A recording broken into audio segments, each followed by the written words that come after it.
Hang on. There we go. We're having some difficulty with our microphones, as you can hear. So I'm going to do me a favor and pull that one. Thank you very much. All right. I should. Thanks a lot. All right. Now I think we have something else in place. All right. We'll have to talk into that one and shut this one off. And I'll have to lean over. You do what you have to do, folks. That's the name of the game.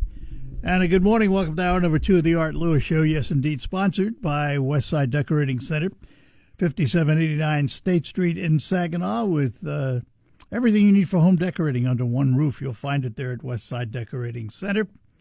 And we say good morning to you on hour number 2 of the Art Lewis Show. We're going to talk to a gentleman who has an unusual nonprofit. And he's taken almost a hobby and turned into a nonprofit. And he has a nonprofit called Beacon Instruments. And he is Virgil Collier. And Virgil, good morning to you. Good morning, Art. Take that mic, pull it right in front of you. Okay. There you go. Good enough. So a little history, first of all. Well, let's start with an overview of Beacon Instruments. What is it, and what do you do as a nonprofit? What we do, we collect or we find used instruments, mainly acoustic guitars. We're expanding into ukuleles now. We take those in. We will go through and clean them up, refurb them if they're damaged, replace parts, fix them up. And then once we get that done, we put them on our website and we will find a home for them, whether that's going out into the mission fields or if it's going into underserved communities, programs like that. Do you charge for them, or is this a contribution? No, they're just donated. They're donated instruments, so some youngster can. We know youngsters love to pick up guitars. Oh, absolutely. Guitars and drums. Stay away from the drums. Right. I lived through that. But you find homes for these guitars, and you said ukuleles now? Yeah, I had a friend from the military that out of the blue asked me to build him one. And I said, sure. So we built one. Just like that. Yeah, and it turned out to be a pretty fun project. And they're easy to build. And I thought about it a little bit, and they may be packable, easier to move around than a full-size guitar. So we kind of added that to the list of things. So I knew that before you started refurbishing these, you were building guitars. Yeah. Where does one learn to build a guitar? I mean, and there are so many different kinds of guitars. Yeah, there's schools literally all over the world. I got lucky. There's one right here in Michigan. It's over in Big Rapids, Gallup Guitars. And they offer several courses. And because I was retired military, I was able to go through their master course, which is 6 months in residence living over in Big Rapids. Really? Yeah, in Big Rapids. The master course takes you right from the beginning, right at the basics, and it takes you up to designing your own guitar and building your own guitar, and that's your final project. You end up, I think we made 4 guitars while I was there. Wow. So you were a woodworker before that, though. I did custom woodworking for a long time. A lot of display boxes for my military friends when they retired, that kind of stuff. Do you build just acoustics, or do you also build solid body electrics? We can do solid body. Acoustics are what we mainly do, only because it's a tougher one. you don't need amplification for them. So if you're out and about, you can play it. You don't have to carry an amp with you and that kind of thing. Although a lot of acoustics have plug-in abilities. Yes, absolutely. You can do that. And that's one of those things you can add even after a guitar has been built. That's something you can go back if someone wants it. It can be retrofitted. So what kind of shape are you finding these guitars in? A little bit of everything. I have a couple of guitars that were donated that were basically parts guitar. You pull off the usable parts, and the rest of it is firewood. Yeah. But there's also, I just picked up one through an auction house. I'll be picking up this week. It looks pretty nice, and it'll probably just need a good cleaning, maybe a setup and a set of strings, and it'll be ready to go. Do you find any valuable instruments with big names on them, or is it mostly I haven't starter type instruments? Yeah, they're mostly entry level. I've had a couple come through the shop that are maybe a little more upscale, but we haven't had a Martin or a high end Gibson or anything Yeah, that's like what that. I was asking. Yeah, we haven't had anything like that through the shop yet. I had asked you before the show too. You're strictly doing guitars, the ukulele types, as opposed to woodwinds, brass. You don't do any of that. No. That's that. I'm sure that's a whole nother different world. Oh yeah, it's a whole different process. Yeah. So in the time you've been doing this, which hasn't been that long, Right. how many have you turned out so far? I just finished ukulele for my friend. I did what's called an orchestra model size acoustic, and then I'm working on a parlor size guitar, which is smaller. Some people call them a child's guitar or 3/4. Yeah. And that I'm doing that one for movability as well, and another ukulele. We've run through, probably 1, 2, 3, 4 different guitars that we've donated, that we've actually sent out of the shop. And that's about where we're at right now. So let's say I want to, before we come back to the repairs for the donated instruments, you're going to build a guitar. You start out, you're going to build a guitar. Where do you find the necessary wood to build that guitar? Because it's not just one wood. If I remember right in watching violins being built, Right. it's multiple grains, multiple types of wood that Right. make the sound box. Right. A lot of that has to do with what you want the guitar to sound like. I'm really lucky, especially up here. I have a lot of local harvested woods, mainly hardwoods that you'll use, and specifically you want them what they call quarter sawn, which is a very specific cut of the wood for the grain structure. And then after that, you're going to use something that's very light for the sound, the top of the guitar, if you will. Usually a spruce, Adirondack or German spruces like that. You can use some cedars. That's a little richer, warmer, smoother sound. And then once you're done with that, you find your design and build your blinks to fit that design. And they have to be shaved pretty thin. I mean, this is not we're not talking about thick wood. Yeah, on OM size guitars, the sides, the thickness of those is usually about 85 thousandths of an inch thick. It's a little bit less than. Now those are the curved sides. Yeah, the curved sides, like shape. A little less than 1/8 of an inch. And your decks, your back and your top. Those They're the thinner. back, yeah, the back is about the same size. The top is voicing, so you actually have to use a process of thinning it and weighing it and checking the flex of the top before you actually get there. And that's completely dependent on the wood itself. If the wood is very stiff, it'll end up being thinner so that you get a good response from it. Did you play the guitar before you started this? I've been playing with the guitar since I was 15, and I tell everyone that I build them way better than I play them. So, But you have to have an ear for the sound. I mean, Yeah. when you sit down to build a guitar, do you have a certain tonal quality in mind? depending on the size and the woods, yeah, you can, like the OM that I just built, that one was built specifically to have a voice similar to like a Martin. So it's a very rich low end type guitar, great for strumming, in the background. Rhythm. Yeah, exactly. But as far as the voice specifically, it gets into a science. You start using frequencies, testing it for the frequency of the actual soundboard, and then building the guitar that way. And you can adjust the soundboard? You can. You can actually adjust it even after the guitar is built by shaving the bracing on the inside. How do you shave it after it's built? It's a very tedious process. Move the strings out of the way, and then put your arm in the hole. Go in through the cracks, huh? Yeah, they've got some very small finger planes, they call them, and you get in there with a finger plane, and you find the specific brace you want, usually the tone bars, and you will shave those down and then test it for frequency again. And what's the bridge material made out of? That's usually, most guitars usually make that as the same wood as the fingerboards. Oh, really? Yeah. And it's always a hardwood because of there's a lot of torque and tension put on those. So they'll use hardwoods. You can use walnut.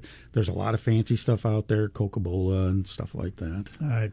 We're going to take a break. We're talking to Virgil Collier. He has what is called Beacon Instruments, where they repair, refurbish guitars, ukuleles, and the like, and then give them to those who are less fortunate. And we will be back with more after these notes. It could be the best years.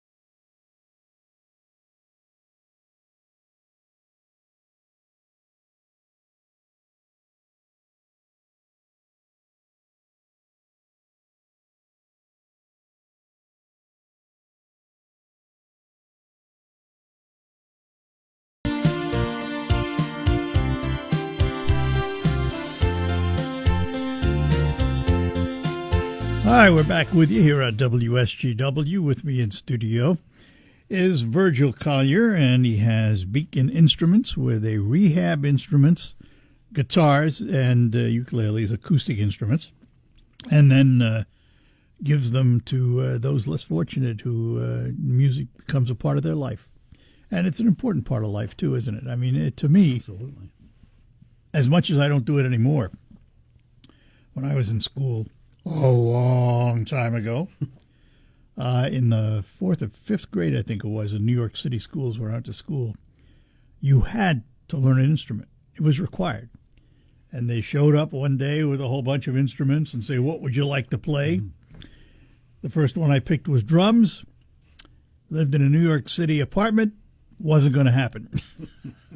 So ended up with a clarinet and did that all through high school, but stopped after I got out of high school. But it was an important teacher because you learn math, you learn all kinds of things with it, and teamwork. And I mean, it was fun. I enjoyed every minute of it.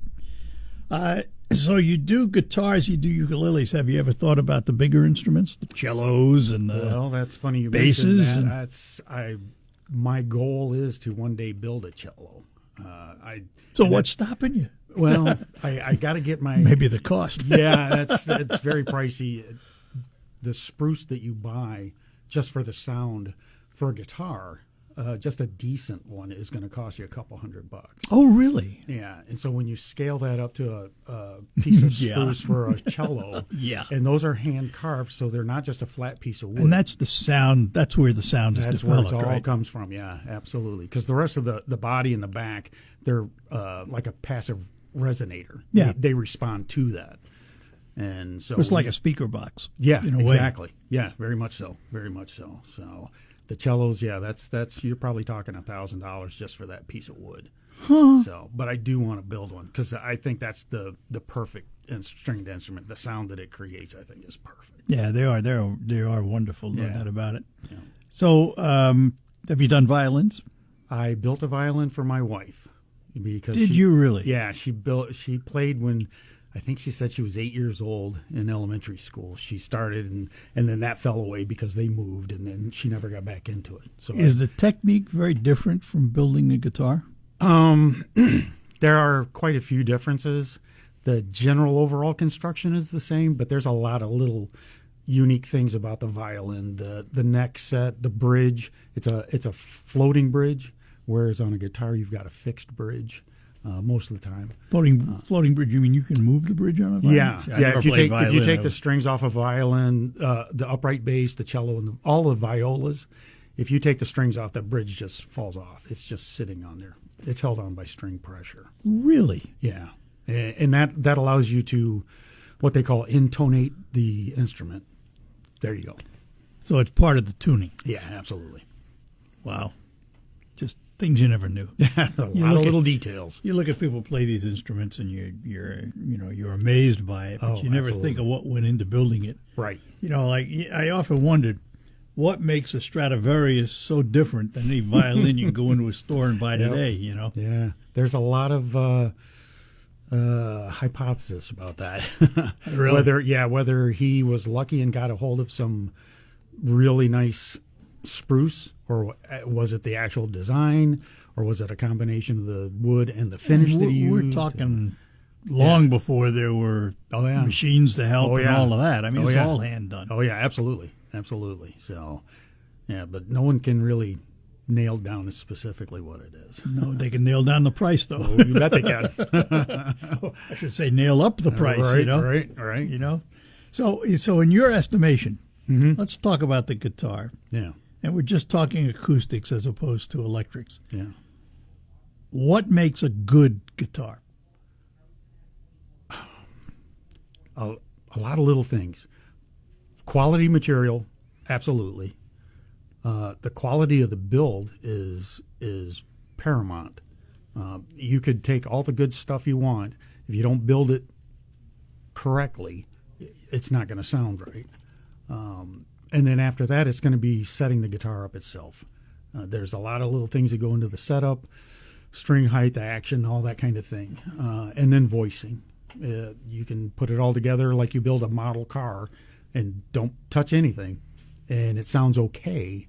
But if you go back in and voice it, you can actually bring out tones in the guitar that wouldn't have been there. So You ever build a 12-string? No, but I've been commissioned to build one for my oldest son. Really? My oldest son, he's a musician, and he asked me the last time we were together. He said he wants a 12-string, so I'm going to try and build one for him. There's probably not a lot of difference in the body. I would think it's in the neck and the attachments, obviously. Yeah, the neck itself, the body itself is going to be braced a little bit different because on acoustic guitars, every string pulls about 10 to 13 pounds of tension. So when you add that up, just on a 6-string, you're talking quite a bit. Now you go to a 12-string, so there's a lot of tension pulling up on the bridge of a guitar. So you have to brace it pretty good down there so it doesn't rip the bridge off or pull the top up. And I wasn't thinking of family member when you said commission. Yeah, that was his word. Yeah, he asked me that, I'd like to commission you. That's fine. I'll just build you one. Yeah, I was going to say somehow I don't think there's a price involved in that. Absolutely not. Oh my goodness. So how do you find the recipients for your instruments that you've refurbished? Well, I've started reaching out. We're working with a organization they're based out of Chicago, called Partners in Evangelism International. And I've talked with their director, and I have this is a solid body guitar that's crated up right now. It's going to be shipped to a gentleman in the Congo. It's going to be leaving in February. And he has a missionary or a mission over there that he needs a guitar for. And so we're going to ship that to him. And with those connections, possibly find more avenues for additional guitars to go over there, or ukuleles, whatever. Wow. Yeah. And it's really a good friend of mine who really helped me set this all up. It's networking. And this friend of mine, Alice, she is a network wizard. And so she kind of helped me guide me along with finding these connections. So I have to ask, as this project continues on and grows, how are you going to fund it? Right now, it's strictly donations. I've never gone into the realm of grants or anything like that, so I have no clue about that. But we get a clue. Yeah, right. Or go down and spend some time with Saginaw Community Foundation and that's the Renee Johnson Jonathan mentioned. Yeah, Renee is she can guide you in the proper direction. Okay, but right now it's all strictly donations. We have funds coming in, and which is how I purchased the guitar through the auction, strings, and Are you a 501c3 now? we are a 501c3. Oh, you are. You got your Yep. own. That's Yeah. good. Yeah, absolutely. Because that would have been the first thing she would have told you. Yeah. Yep. That we got that done in May of this year, so we're pretty brand new. And is there a website or any way Yeah, people can Beacon find out Instrument. more about you? Yeah, beaconinstrument.org is the website. I've set it up so it's maybe a little clunky compared to the professional websites, but it covers basically all the bases. Where Beacon Instrument came from, my story, how I got to where I'm at, what we're doing, and there's some pictures of in the shop, what we're working on, that kind of stuff. So what made you want to learn how to build guitars? It started out simple. I was a woodworker. I played the guitar a little bit, and after retiring from the military, I found a way to combine the two, woodworking and the guitars. Yeah. And so I ended up going through that school. And Yeah, we should mention, folks, Virgil was 22 years in the Air Force, and he retired. Thank you for your service. no, it was an honor to serve. Take a break, and we'll be back. This week, it's a year.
Batteries are included.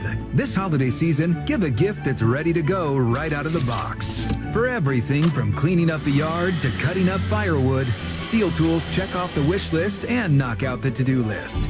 And right now, buy select battery tool sets and get a free extra battery. Visit SteelUSA.com for holiday deals and gift ideas. Happy holidays from Steel. Offer valid for a limited time only at participating dealers while supplies last. If you're one of the millions of Americans. Back with you in studio with me is Virgil Collier. He has Beacon Instrument, refurbishes guitars, ukuleles, and the like, and sends them off for charitable contributions to those less fortunate, literally worldwide.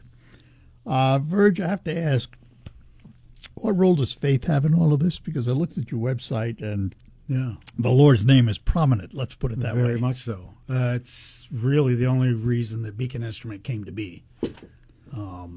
I spent a long time in a beer bottle, and that changed for me. And it happened right after I talked to my friend Alice, and right after I had completed my guitar training, lutherie training. And I had a feeling right before I finished the training that there was something going on. I needed to do something more to pay it forward, pay it back, that kind of a feeling. And then after talking with my friend Alice, that's how the idea of Beacon Instrument came to be. And then literally 2 weeks after that, I had an eye-opening experience, an epiphany in the mirror one morning. I couldn't even put toothpaste on my toothbrush. Because of the alcohol drinking, and that changed immediately. So Oh, you're lucky the epiphany was there rather than on the road or something. you know? absolutely, 100%. And so I went through a detox process, 3 weeks in residence for rehab, and literally, by the grace of God, walked away from alcohol with no issues whatsoever. And that's over 5 years ago now. And so that kind of that started the whole process right there.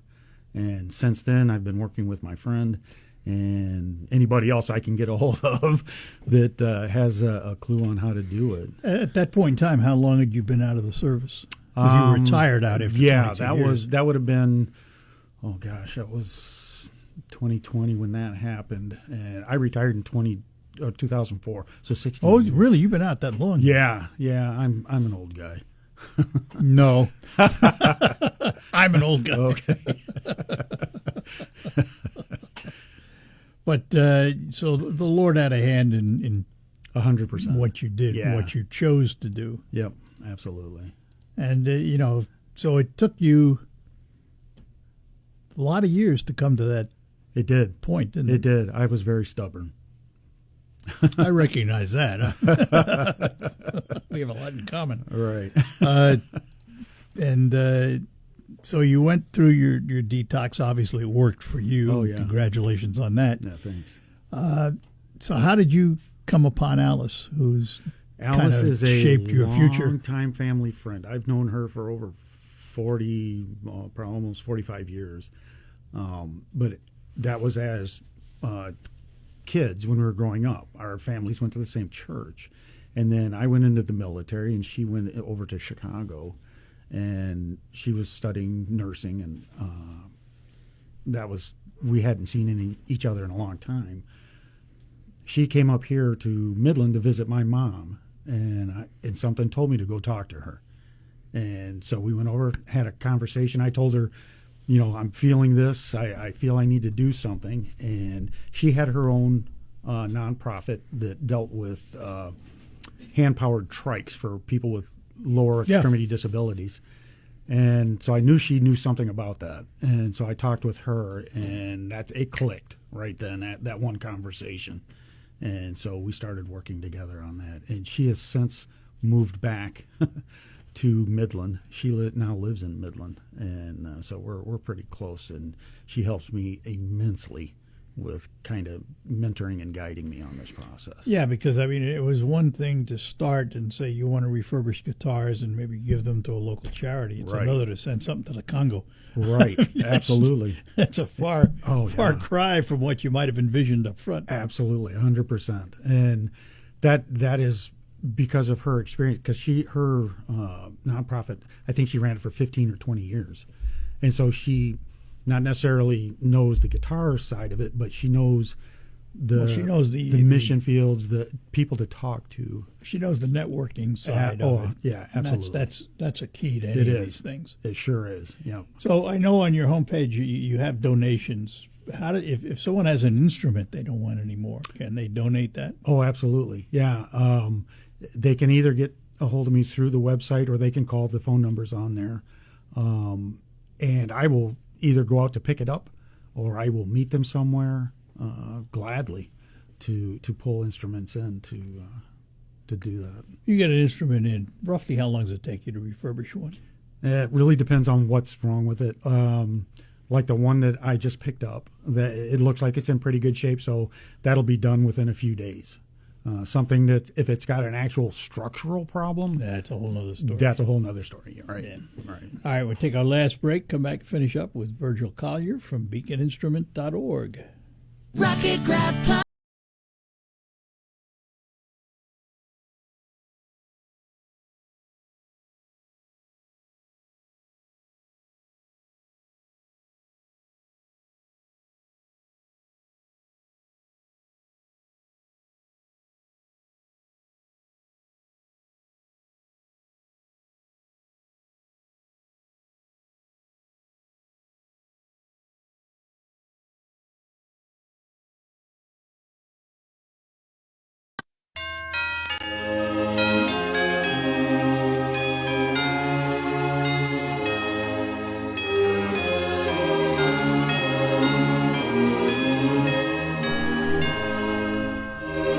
All right, we are back with you. We were just telling Virgil about how I got into broadcasting, he had asked.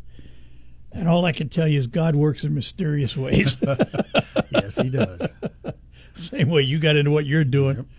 But it's, life throws you curveballs. Absolutely. It's how you react. My dad used to tell me, it is never the problem, it's how you solve it. Right. That's the important thing. Right. Absolutely. 100%. And that's it's true of life, I think. It is. Absolutely. It helps to have a little faith. You know, Yeah. doesn't hurt any. Yeah. Doesn't hurt, Gotta have that. especially didn't hurt you any. It's guided your life, hasn't it? Absolutely, 100%. I walked away when I was a teenager, and I'm lucky that he saw fit to slap me in the face with reality that morning. He's good at that. Yeah, yeah, absolutely. And the same thing kind of held with this morning. I had contacted the radio just